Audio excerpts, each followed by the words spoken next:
Hello बच्चों, आज का टॉपिक आपके लिए, चाहे वो क्लास 10th हो या 9th हो या फिर फर्स्ट ईयर हो, हम सभी को पढ़ना चाहिए ब्लड। देखिए क्या है, ब्लड हमारे लिए बहुत इंपॉर्टेंट है।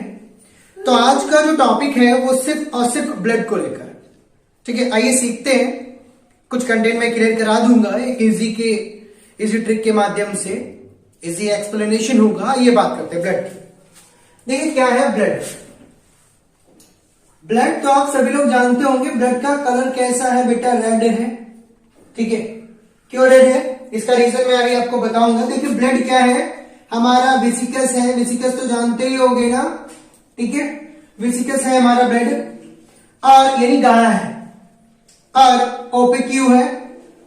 ओपीक्यू मतलब ट्रांसपेरेंट नहीं है, क्योंकि उसमें हमारे न्यूट्रिएंट भी प्रेजेंट है, हमारा प्लाज्मा है, कॉपल्स है, इसीलिए वो ओपीक्यू मीडियम है। तो जो 70 केजी का बॉडी होती है उसमें लगभग 5 से 6 लीटर, कितना 5 से 6 लीटर ब्लड कंसिस्टेड होता है, ठीक है। यानी कि जो 70 किलो का जो बॉडी है उसमें 5 से 6 लीटर ब्लड एकत्रित होता है। देखिए ब्लड को 2 पार्टों में विभाजित किया गया है। पहला पार्ट है बेटा प्लाज्मा, और दूसरा पार्ट है कॉर्पल्स, ठीक है। तो हम ये पढ़ेंगे ब्लड यानी कि प्लाज्मा और ब्लड कॉर्पल्स के बारे में आज हम पढ़ेंगे, पूरा स्टडी करेंगे ध्यान से। देखिए ब्लड पढ़ना हमारे लिए बहुत आवश्यक है। अगर आप क्लास 9th में है तब भी इंपॉर्टेंट है, 10th में है तब भी इंपॉर्टेंट है, 11th में है तब भी इंपॉर्टेंट है, सभी क्लास के लिए इंपॉर्टेंट है ब्लड। तो मैं ये जो टॉपिक लेकर आया हूं 9th, 10th और 11th का कॉम्बिनेशन वीडियो है, ध्यान से बने रहिए। अब हमारे साथ कंटिन्यू आपके लिए एक इंपॉर्टेंट वीडियो सेंड हो रहा है। लगातार हम आपके लिए एक नई ट्रिक, एक नया एक्सप्लेनेशन लेकर आ रहे हैं। लगातार हम आपके लिए एक इजी माध्यम बता रहे हैं आपको पढ़ने का, इसलिए लगातार आप वीडियो वॉच करिए, सीन करिए। अगर अच्छा लगे तो लाइक करिए, लोगों के पास शेयर करिए, ठीक है। आइए बात करते हैं प्लाज्मा की।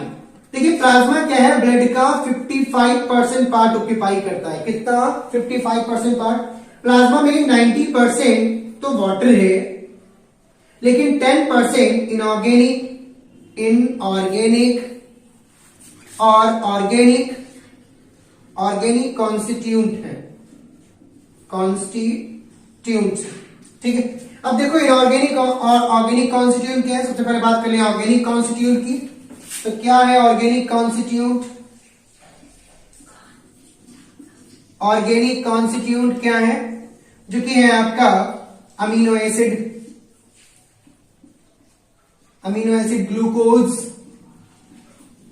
ठीक है। प्रोटीन भी है आपकी, प्रोटीन कौन सी, जैसे कि 5-बिनोडजन प्रोटीन है आपकी। 5-बिनोडजन क्या है, ब्लड की क्लॉटिंग के लिए, किसके लिए, ब्लड की क्लॉटिंग के लिए रिस्पॉन्सिबल है। किसकी बेटा, मतलब क्लॉटिंग ऑफ ब्लड, क्या बोलेंगे, ब्लड क्लॉटिंग के लिए जो रिस्पॉन्सिबल है वो हमारी 5-बिनोडजन प्रोटीन, ठीक है। कुछ और भी प्रोटीन है जैसे कि एल्बुमिन्स,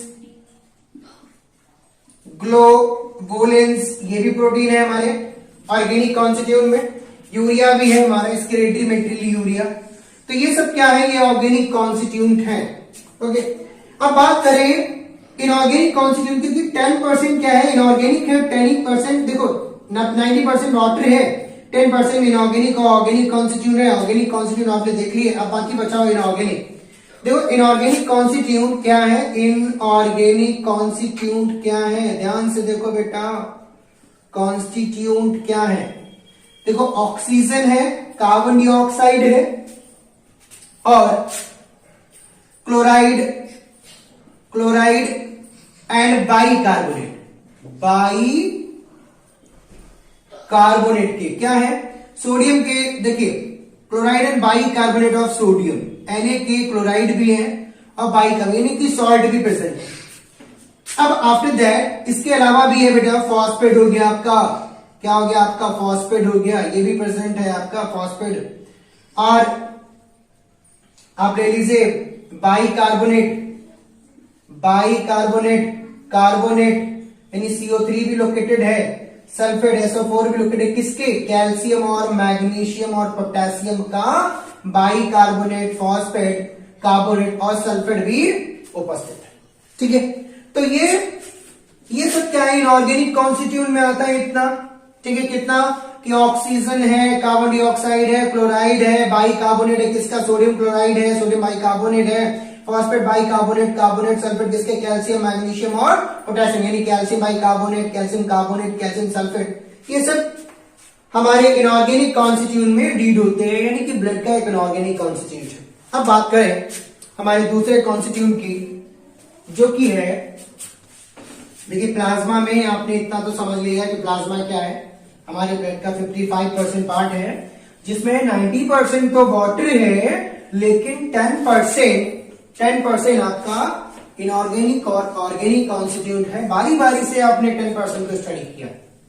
ठीक है, यानी एक भी पॉइंट स्किप नहीं कर रहा हूं, सारा क्लियर करूंगा, पूरा जितना भी टॉपिक है आपका फुल क्लियर होगा। अब आ जाओ एक दूसरा टॉपिक, यानी कि इसी का दूसरा पार्ट क्या है बेटा? ब्लड कॉर्पल्सेस। 3 पार्टों में विभाजित है बेटा। सबसे पहला आरबीसी को एर्थ्रोसाइट भी बोलते हैं। क्या बोलते हैं? एर्थ्रोसाइट भी बोलते हैं। दूसरा WBC, क्लास 10th में है ना, तब भी आपके लिए बहुत इंपॉर्टेंट, वेरी इंपॉर्टेंट है। 9th में तब भी आपके लिए इंपॉर्टेंट है, 10th में है, फर्स्ट ईयर में तब भी आपके लिए इंपॉर्टेंट, यानी कि ये टॉपिक आपको पढ़ना ही पढ़ना है, वेरी इंपॉर्टेंट टॉपिक है। दूसरा WBC को बेटा हम लोग ल्यूकोसाइट का नाम देते हैं, ल्यूकोसाइट्स। और एक है ब्लड प्लेटलेट। क्या है बेटा? Blood platelets. ठीक है, ब्लड प्लेटलेट को थ्रोम्बोसाइट के नाम से भी जानते हैं। आइए पढ़ते हैं आरबीसी। देखो आरबीसी क्या है? आरबीसी तो जानते हो, आरबीसी की वजह से ब्लड का कलर रेड होता है, बहुत बार पूछ लिया जाता है आरबीसी में क्या कंटेन है, तो आप बताते हो कि हीमोग्लोबिन है, जिसकी वजह से ब्लड का कलर क्या है? रेड है, रेड की वजह से रिस्पॉन्सिबल। देखो आरबीसी अगर बात करें ईच क्यूबिक मिलीमीटर की, तो हमारे लिए कितना है? लगभग आप मान लीजिए 55 लाख किसके लिए बेटा?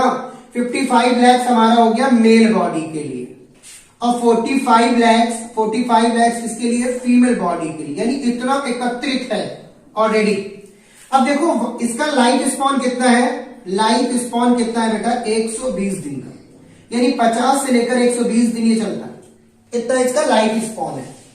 कहां पर फॉर्म्ड होता है? आरबीसी जो है, आरबीसी जिसको हम लोग एक नाम और भी देंगे, आरबीसी को एर्थ्रोसाइट भी बोलते हैं, ये कहां फॉर्म्ड होता है? हमारे रेड बोन मैरो से। कहां से? रेड बोन मैरो से। जब आप एडल्ट हो जाते हैं ना, जब आप एडल्ट होते हैं ना, तब आपके रेड बोन मैरो से ये आरबीसी बनता है।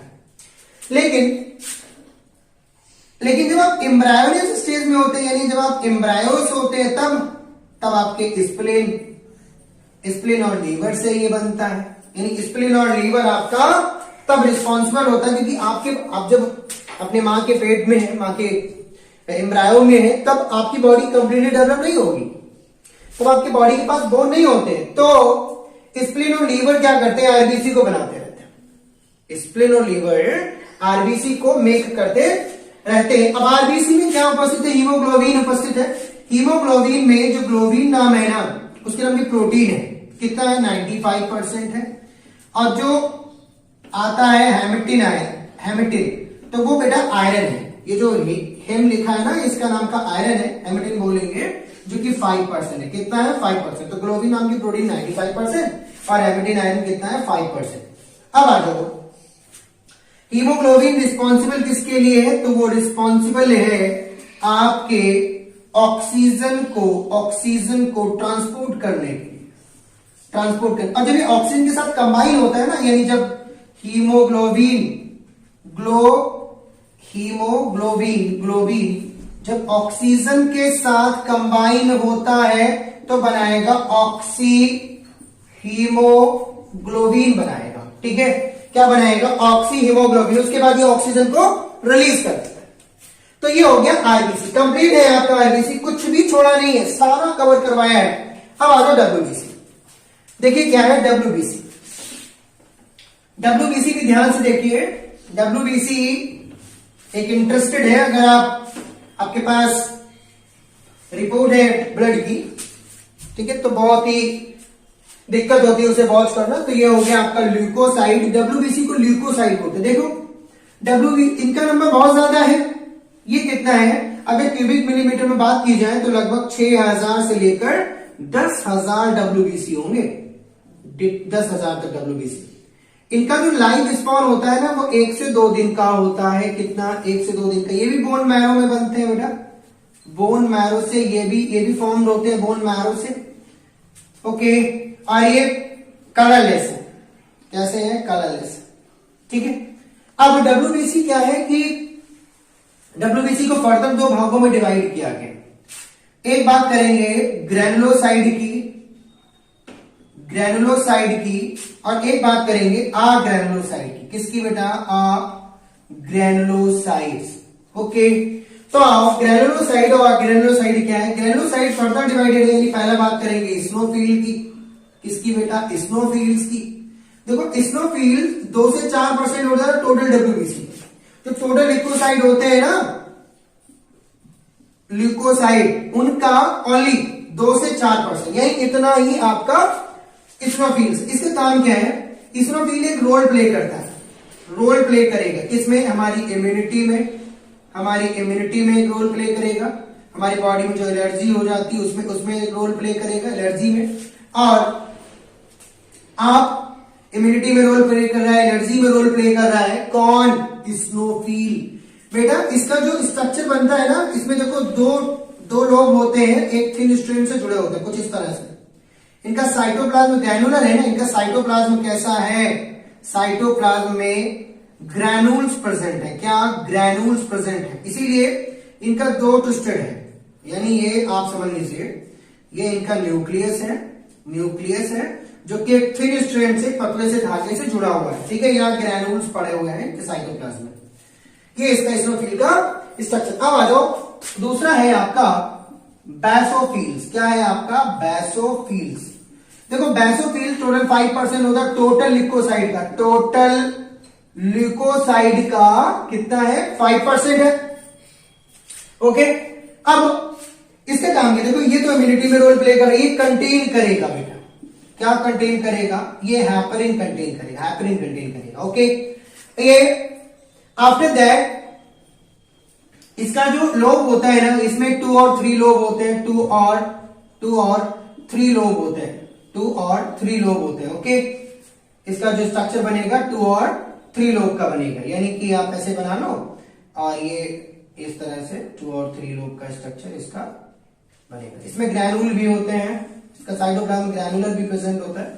2 और 3 लोब होते हैं। ओके, अब आ जाओ एक दूसरा, यानी कि बात कर ले एक थर्ड की, जो कि है आपका,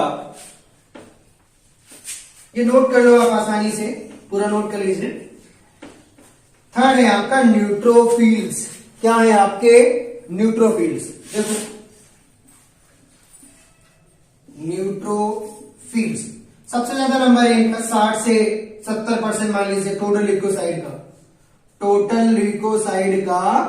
ल्यूकोसाइड का कितना है बेटा, 60 से 70%। ये क्या करते हैं, इनके मतलब मान लो 3 से लेकर 5 लोब हैं इनमें, 3 से लेकर 5 लोब हैं। यानी कि आप ऐसे बना लो, इससे बनता चला जाएगा। 3 से लेकर 5 लोब होते हैं। ठीक है, और इनमें भी ग्रैनुल्स होते हैं, बहुत कम ग्रैनुल होता है। यानी इनके साइटोप्लाज्म में बहुत कम ग्रैनुल होता है। साइटोप्लाज्म में स्मॉल ग्रैनुल होते हैं, छोटे छोटे ग्रैनुल होते हैं, स्मॉल ग्रैनुल्स होते हैं। ठीक है, 3 से लेकर 5 लोग। ये क्या करते हैं, ये फाइगोसाइटिक सेल है प्रकार के। कैसे है बेटा, फाइगोसाइटिक सेल है। जैसे कि कोई बैक्टीरिया आया, कोई फॉरेन, जैसे ये बॉडी है इसकी, कोई बैक्टीरिया आया, कोई फॉरेन सब्सटेंस आया, तो इसने इसको ट्रैप कर लिया। ट्रैप करने के बाद में ये यहां से इसको इंक्लूड कर लेगा, अंदर ले लेगा, उसको यहां पर जाके क्या कर देगा, न्यूट्रोफिल से ये न्यूट्रलाइज कर देगा, खत्म कर। तो ये इनका काम है फाइगोसाइटिक सेल। कोई भी बैक्टीरिया फॉरेन पार्टिकल आता है तो उनके लिए ये रोल प्ले करते हैं। अब आ जाओ एक ग्रैनुलोसाइड, इसकी बात करें ग्रैनुलोसाइड की।